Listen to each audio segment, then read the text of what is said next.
Back to back সাফ champion, প্রথমবারের মতো এশিয়া কাপের মঞ্চে নিজেদের জায়গা নিশ্চিত করা।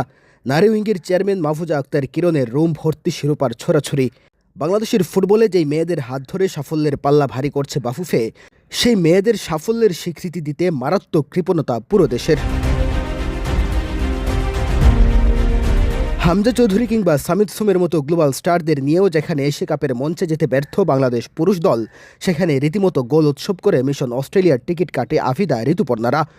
সিনিয়র দলের পাশাপাশি অনূর্ধ্ব ২০ দলও নিশ্চিত করেছে এশিয়া কাপের টিকিট।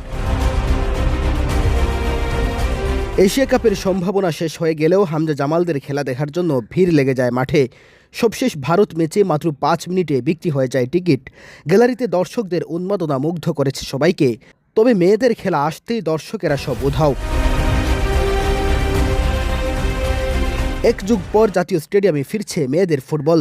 বাফুফেও প্রচারণা চালিয়েছে বেশ জোরে সুরে, কিন্তু ফলাফল শূন্য। ফুটবলের জন্য ডেডিকেটেড ফ্যানবেজ ফুটবল আল্ট্রাস বাংলাদেশ এবং নতুন করে গঠিত হওয়া ইউনিয়ন বেঙ্গল ছাড়া সাধারণ দর্শকদের খুব কমই দেখা গেছে মাঠে। ফলে স্বাভাবিকভাবেই প্রশ্ন উঠছে, যাদের হাত ধরে এত সাফল্য, তাদের উৎসাহ দিতে কেন এত অনীহা? পুরুষ ফুটবল যখন ধুঁকছিল তখনও আলো ছড়িয়েছে নারী ফুটবল দল। পুরুষ দলের যখন সুসময় তখনও আলো ছড়াচ্ছে আফিদা ঋতুপর্ণারা। কিন্তু তারপরও তাদের সমর্থনে দর্শকদের এমন অনীহা হতাশ করছে ফুটবলারদের এই অর্জনকে।